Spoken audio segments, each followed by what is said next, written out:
chairman জনাব মুজিবুর রহমান মঞ্জু, ফেনী ৩ আসনে সংসদ সদস্য প্রার্থী জননেতা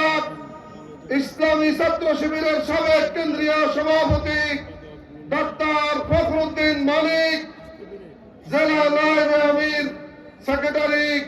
আজকের সঞ্চালক সহ জেলা অ্যাসিস্ট্যান্ট সেক্রেটারি, জেলা নেতৃবৃন্দ, জামাত নেতৃত্বাধীন 11 দলীয় জোটের কেন্দ্রীয় এবং স্থানীয় নেতৃবৃন্দ, আজকে আমাদের এই জনসভায়